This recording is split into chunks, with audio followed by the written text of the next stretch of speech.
Hey, welcome to Mooney Reads. My name is Beck, and today I'm going to be talking about the books that I read in the month of February. I had a lot of high hopes for February, but the majority of what I finished ended up being graphic novels, or very short.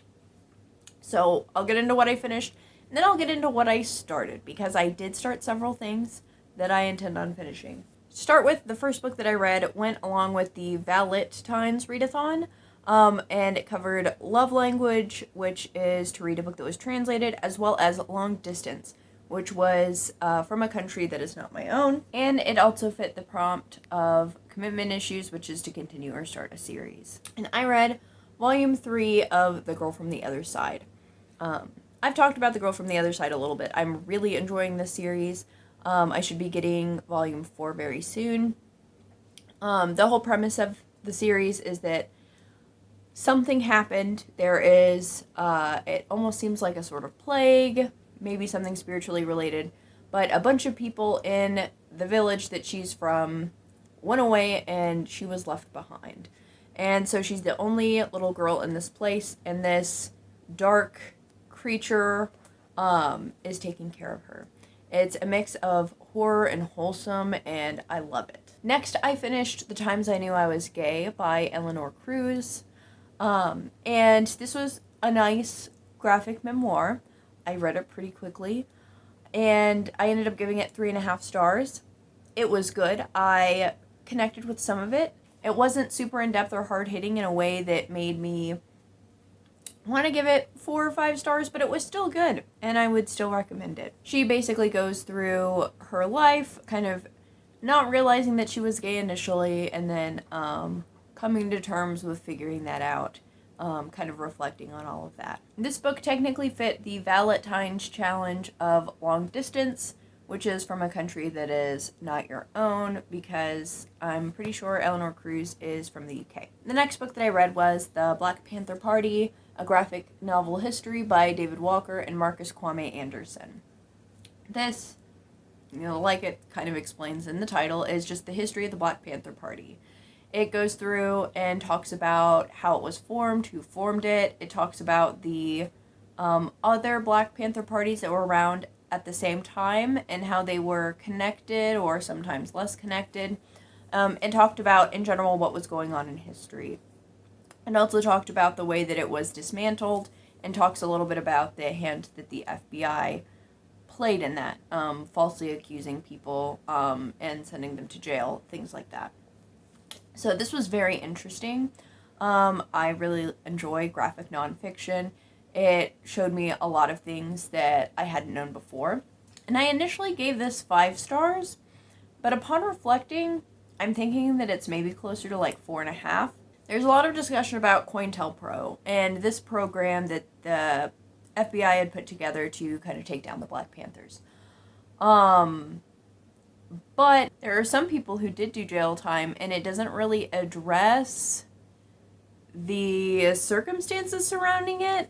And it would just be interesting to know what the circumstances are, especially in a group where they're regularly targeted by the FBI. So even when they end up going to jail and it's like apparently not explicitly count the FBI's doing, it still makes me suspicious. On top of the fact that this was, people were being put in jail at higher rates anyways. This is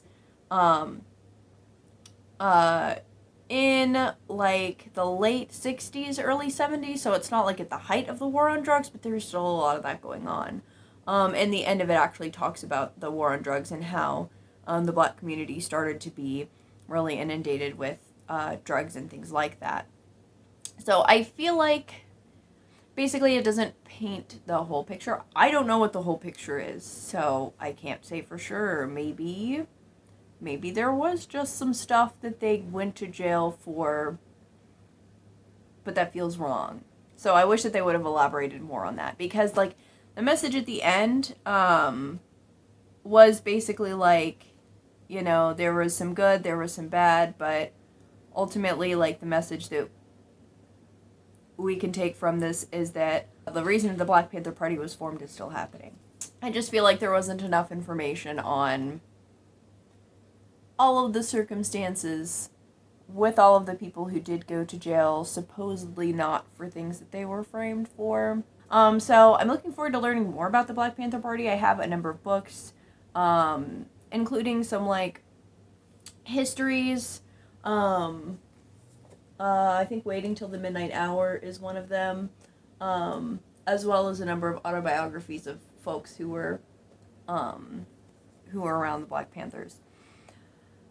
So I'm looking forward to learning more and seeing how good of a reflection this actually is. This book fit for the Black Lit Challenge because it is a nonfiction book, and then that would make it fit the VaLITines readathon as well, because of the prompt Sharing is Caring, which is to read a book that fits a different readathon. Then after that, I finished We Still Here, Pandemic, Policing, Protest, and Possibility by Marc Lamont Hill. And this is actually one that I've seen the cover for it and it seemed neat, but I wasn't really sure because it came out, fairly quickly. And sometimes stuff that comes out super quick, like, it might not be all there. But the reason that I ended up actually purchasing it and picking it up was because I saw Ariel from She Wants the Diction reading it. I remember her Instagram posts, but if she has a video about it, I'll post it in the description. And this is a pretty short little nonfiction book that looks at kind of the current situation. I think this was published in November, and it talks about the backdrop of COVID and the fact that people of color are getting sick and dying disproportionately. And it talks about why that is. He coins the term corona capitalism, which is basically the conditions of capitalism that made it to where people of color were disproportionately affected. This is not new at all. This is just the existing conditions of capitalism and how it's applied. From there, he goes in to talk about how prisons are impacted by COVID, which would, of course, be a race issue because people of color are way disproportionately more likely to be imprisoned. He also talks about other institutions, including nursing homes, which were disproportionately affected, and the fact, like, with both of those things, with jails and with corona capitalism, a big piece of it is the fact that certain people have been deemed expendable in order to keep capitalism running mid-pandemic. There are some people who are just okay to be dead. It's the sacrifice people are being forced to make for the sake of capitalism. And then from there, it also talks about all the protests that happens with Black Lives Matter, because obviously, lost people being killed under the system, and also tying it to prisons. It's all connected. I really enjoyed this. This is really accessible. I know sometimes when people talk about, like, capitalism and, like, stuff like that, it seems like it's going to be really hard to parse apart, but this is super accessible. It's kind of had, like, a conversation, like, he has a question that he answers. And even though it's like a Q&A sort of a thing, I still feel like they're connected enough that it feels cohesive. He also mentions the LGBT community and talks about trans women and violence against trans women, which I really appreciated. I do think that more could have been done with that, but, it's less than 150 pages. So it does a lot for what's actually there, and I would highly recommend it. I think I gave it 4.5 stars. And this also would have fit the Black Lit Challenge because it is also nonfiction. Then the final book that I finished in February was an audiobook, which is wild. I have not been able to finish an audiobook in a hot minute. But I read Concrete Rose by Angie Thomas, which is the prequel to The Hate You Give. It focuses on Star's dad and kind of his late teenage years, early adulthood. I think it takes place when he's 17. It's him becoming a teen dad and kind of coming out of the gang life that he was in. It was really good. The story was very engaging. I actually read most of it in a day. I did have to read, like, the very end the next day, but I really liked it. the fact that it focuses on a teenage dad and like the way that it does, I thought was excellent. We don't get that many stories about teen moms, but we get even fewer about teen dads. So that was just really cool. I think I ended up giving it like 4.5 stars. I read The Hate You Give, but I read it I read it in the beginning of 2019. So it was a couple years ago that I read The Hate You Give, and since then, I had also read On the Come Up. And I got some of the details confused, which is probably for the best, because it made it to where I didn't really know 100% what was going to happen, which I thought was nice. So if you haven't read The Hate You Give yet, you could totally read this book. You could read one or the other. It doesn't really matter. But I really enjoyed it. And that brings me to books that I started or worked on but did not finish, which is the story of my life. There are so many of those. But the first one I'll talk about is another audiobook. Hitting a Straight Lick with a Crooked Stick by Zora Neale Hurston is her short story collection. I have enjoyed it so far. I technically started it in late January, but carried it over. I think I only have an hour left. I'm gonna finish it soon. I had the audiobook checked out. It returned, which is why I got Concrete Rose. And then when I was able to get it again, I did. And listen to it more. It's hard to really judge each of the short stories because, like, some of them I like, some of them I'm questioning what the themes are a little bit because it seems... I don't know. Some of them have themes that I understand, and then some of them have themes that maybe seem questionable. The only, like, negative necessarily that I can think is that I really wish that some of the front matter that they had talking about the stories would have been distributed throughout. So there's a good intro, like, talking about her, and then there's a section that goes through each of the stories and talks a little bit about it. But I wish that those had been in the beginning of each of the short stories instead of all in the beginning, because I just don't remember what they said about all of them as I'm listening to these short stories. If I was reading the book physically, I could, like, reference back, but I'm not, so I can't do that. So that's really the only downside. It is interesting, though, because, like, in the beginning, she didn't really use the, kind of, stylized, vernacular in a lot of her writing, because she couldn't in order to be published.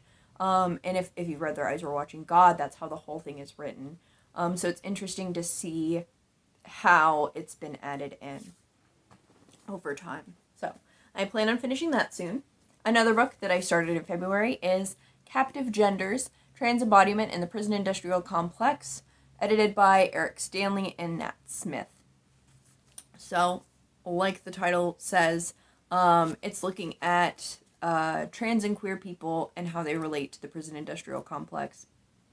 And it's looking at how queer people have been impacted by this, and also why prison abolition is necessary for queer liberation and all liberation, but specifically looking at it from a queer perspective. This is a buddy read that I'm doing with Brianna from Rad Reads. We had an excellent discussion on the first section already, and I'm super stoked to be able to get to the rest of it and to be able to talk to them about it. But I've got a quote from the intro that I think highlights the main point of it. This is on page 9 if you have the book, although if you have the book, you should read it instead of listening to me talk about it. Captive Genders works to undo the narrative of progress, assimilation, and police cooperation, which is often touted by more like neoliberal LGBT people like Police and Pride and Rainbow Cop Cars, etc. By building analysis that highlights the historical and contemporary antagonisms between queer trans folks and the police state. This collection argues that prison abolition must be one of the centers of trans and queer liberation struggles. Starting with abolition, we open questions often disappeared by both mainstream LGBT and anti-prison movements. Among these many silences are radical trans-queer arguments against the proliferation of hate crimes enhancements. Mainstream LGBT organizations, in collaboration with the state, have been working hard to make us believe that hate crimes enhancements are a necessary and useful way to make trans and queer people safer. Hate crimes enhancements are used to add time to a person's prison sentence if the offense is deemed to target a group of people. However, hate crimes enhancements ignore the roots of harm, do not act as deterrents, and reproduce the force of the prison industrial complex, which produces more, not less harm. So, that, I think, encapsulates a lot of important arguments that are in this. The first section focuses on the history piece of it. So, looking at the radical queers of the past.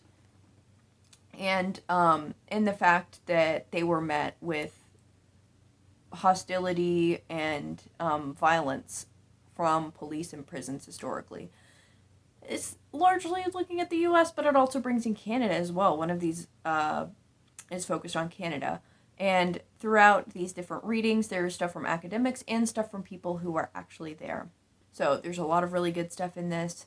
I actually have another quote that I read out on TikTok. I've started a TikTok that was mostly meant for stuff related to my research, but it's also turned into book talk and me doing whatever the fuck I want. But in one of those, I did like a little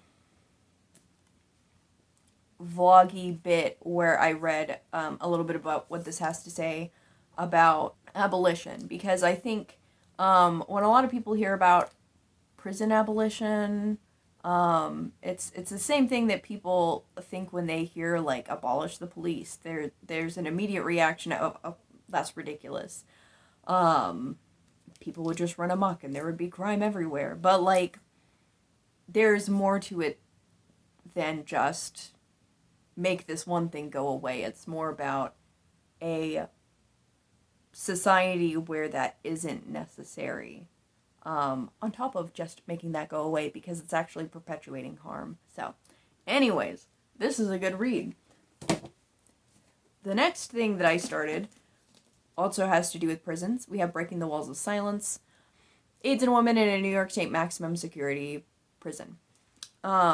This is made by people who put together the AIDS Counseling and Education Program in Bedford Hills Correctional Facility.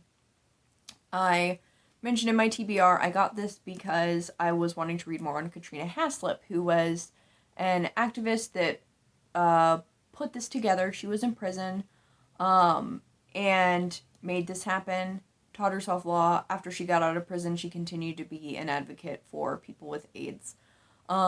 So the people who are in this prison had to come together to make a program to support people with HIV and AIDS, support people with family members, and to educate people, because the prison was doing none of that. They talk about how they put it together, some of the issues that they encountered, including red tape in response from the prison that was a problem. Eventually they were able to put a program together and even were able to reach out to other groups outside of the prison who helped.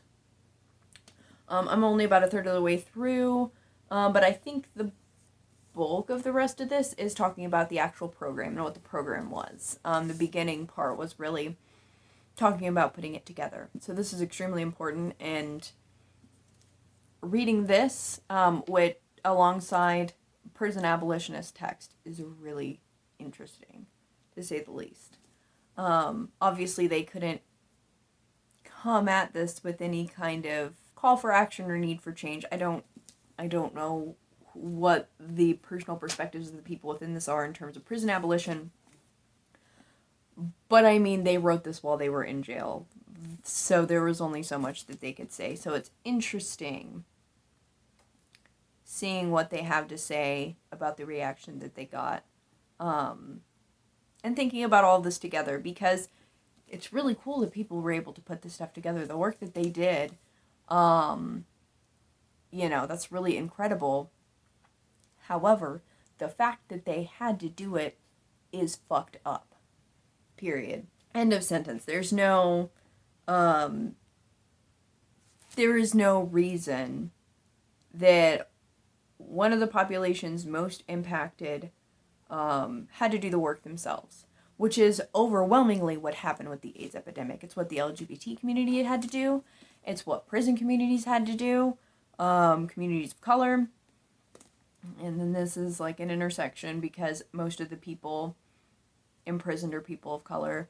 And then women, cis women, had an additional barrier because all of the stuff surrounding HIV and AIDS wasn't being tested on cis women. It was only being tested on cis men. So there's a lot to unpack with all of that. And I always have too many emotions. But some of this got me real fucked up. But we're not here to talk about that. We're just here to talk about books. The next book is also in a similar vein. We have Asada, an autobiography by Assata Shakur. This is an autobiography, so it looks at her whole life up until the point this was written, obviously. But it goes back and forth between when she was in prison for killing a police officer, supposedly. She was one of the members of the Black Panthers, which relates back to a book that I talked about a little while ago. But she experiences some pretty fucked up stuff, from police doing Nazi salutes while she's handcuffed to a hospital bed, to being put in isolated prison facilities with centipedes and cockroaches, to people trying to tell her that she wasn't allowed to wear her brace so that her arm would heal fucked up. And just the fact that she was there in the first place, because there's physical evidence, the way that her arm was broken, that she couldn't have killed the person she was supposed to have killed. Which they actually go over in the introduction. I don't think that Asada wrote on that. I'm pretty sure Angela Davis is the one that wrote on that. But regardless, fucked up stuff. It goes back and forth between that and her childhood, and kind of talks about all that. It's really good so far. I didn't quite get to the halfway mark like I wanted to, but I worked on it, and that's what matters. And the final nonfiction book that I worked on is one that I actually started a couple months ago, but I read a chapter out of The Color of Compromise, The Truth About the American Church's Complicity in Racism by Jomar Tisby. And this looks at, like the title says, what the role of the church in racism, which is not pretty. The church was a primary, reason why racism permeated as much as it did. People used religious and biblical reasoning to why it existed, and people who were in the church initially were some of the people who benefited the most from slavery and from racism that made slavery more permanent. The chapter that I read specifically looked at white preachers who would evangelize to enslaved people. There was an argument about whether or not enslaved people could or should be Christians. There were some people that thought they were fundamentally different, and more people who thought that they would get ideas of liberation, because there are plenty of people who were enslaved in the Bible that fought for their liberation. So they were concerned about that. But the two of the people that this chapter 3 focused on in particular were two white men who thought that evangelizing to enslaved people was good, and saving them spiritually and letting them spread the word on their own, sometimes with limitations, was good. But they didn't actually advocate for the abolition of slavery. So they saw them as complete people, but not complete enough to want to free them. And it was largely because of their own connection to wealth, and them having a stock monetarily in slavery. So, fucked up shit. I really do want to finish this sometime soon. We'll see how it goes. So, that was the nonfiction that I started, and that's probably what I'm just going to continue to focus on in March, on top of a couple of other things. But I also started another fiction book. This is How You Lose the Time War, which you probably already know what it's about. It's two spies from warring sides of the Time War. They start out hiding letters in really unique ways that were more or less like taunts or threats to the other person, but it turns into more.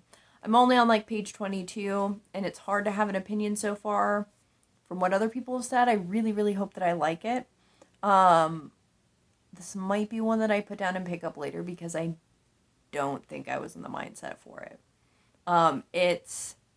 Well, for one thing, I need to finish 30 Names of Night, which is another one that's like very like poetic and layered, which is also how this one is. So I'm thinking that I need to just wait until my brain is ready to process that, because as much as I want to read this, as much as I want to finish 30 Names of Night, my brain says no. And that's where I'm at. So, that's February. That's what I read or started to read. If you've read any of these, definitely let me know about them down in the comments. And thank you all so much for watching. Bye.